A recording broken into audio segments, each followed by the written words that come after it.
Today, we will talk about a silent turning point, one that is rarely written openly in history books, yet directly affects the daily lives of all of us. This is not a war, not a revolution, not even a sudden crisis. No sirens went off, no news ticker turned red. And yet, in 2025, one of the pillars of the global financial system, long considered untouchable, quietly began to wear out. This video is about oil, the dollar, and hidden agreements. But in truth, the subject goes much deeper than that. It is about why some countries can borrow as much as they want, why inflation is sometimes exported to others instead of being felt at home, and why no monetary privilege in history has ever been eternal.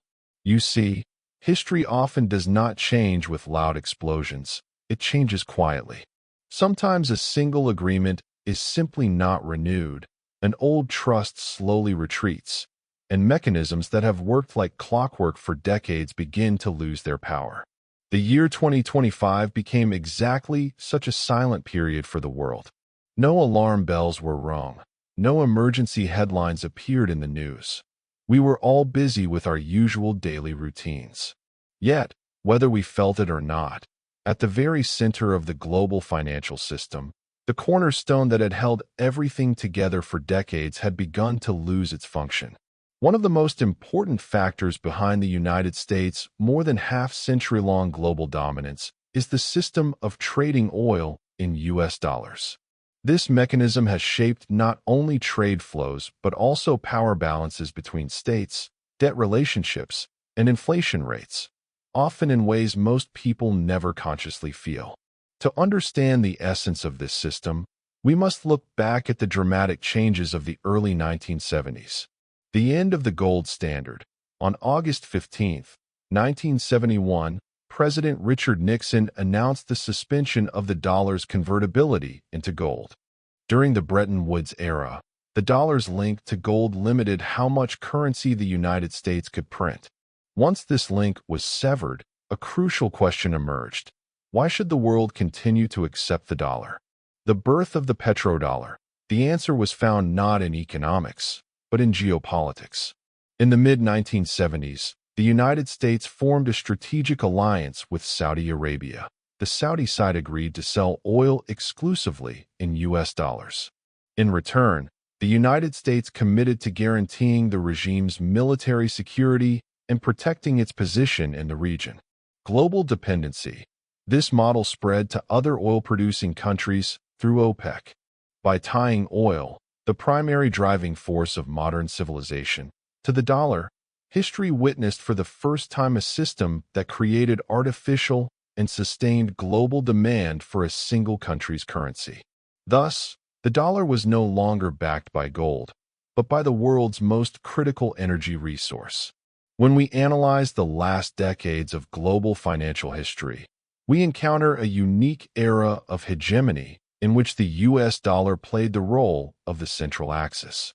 The historical narrative of this era is not merely about the dominance of a currency, but about the integration of the world's entire economic mechanisms into a single system, the U.S. financial architecture.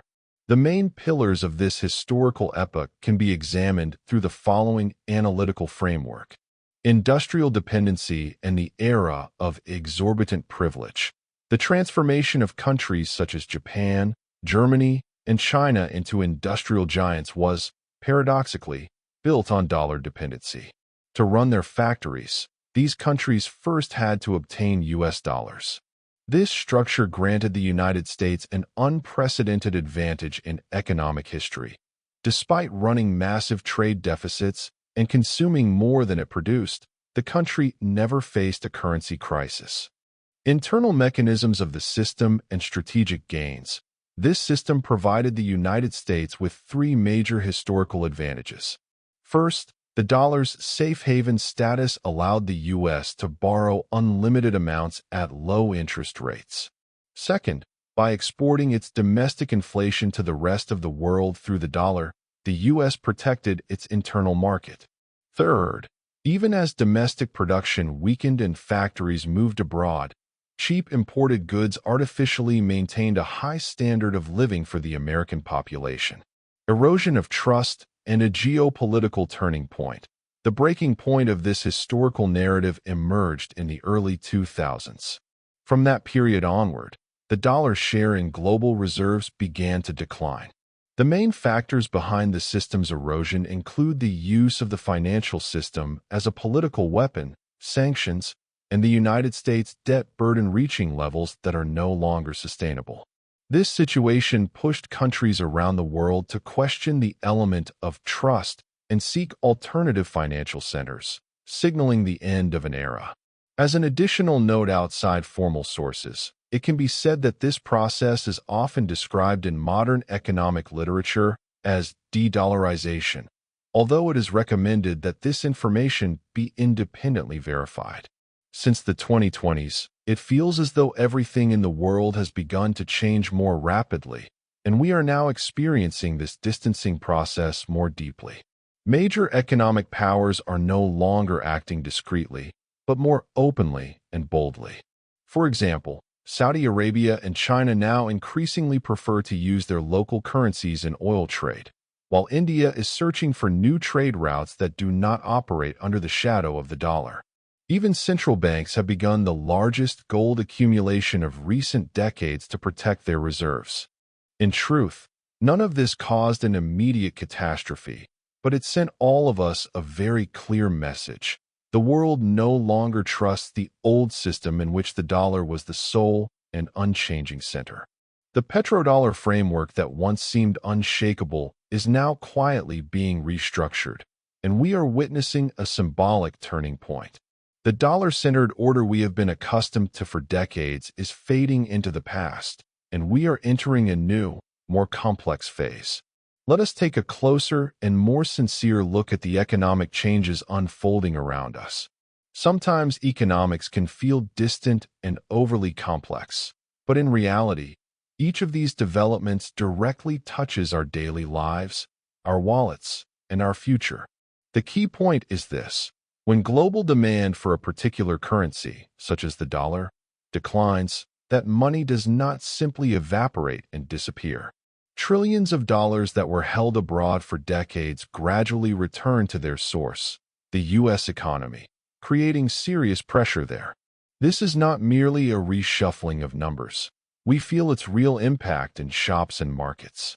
Prices do not rise because someone wants to earn more, but because the purchasing power, the weight, of the currency declines, making everything more expensive.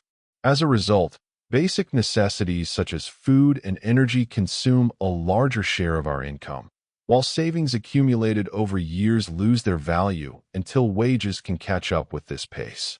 In fact, this is a lesson history has taught us many times before. No reserve currency has ever lasted forever.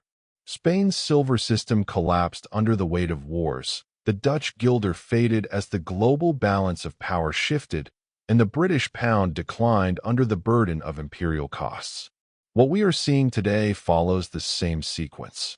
First comes a period of great expansion and privilege, then debts accumulate, the value of money declines, and finally trust in the system erodes. The situation of the United States closely resembles this pattern. Military and political obligations grow faster than productive capacity, and debt becomes a permanent burden. When money printing replaces financial discipline, the system loses its final pillar, the trust people place in it. There is an interesting point here. Empires do not collapse because people stop believing in them. Rather, people stop believing because the systems no longer function as they once did. Approaching the end of the petrodollar era does not mean the end of the world, but it does mean the end of an unprecedented era of monetary privilege that has lasted for a very long time. When governments sense this loss of trust, they usually panic. They impose capital controls, strict oversight mechanisms, and forced financial decisions. However, these steps are not signs of strength, but of desperation and anxiety. Knowing all this is not meant to make us live in fear. On the contrary, it is meant to help us look at the future through the lens of historical realism. In such transition periods, The most important things are flexibility, diversification of resources, and resilience. History shows that those who accept change early and adapt to it can preserve their existence.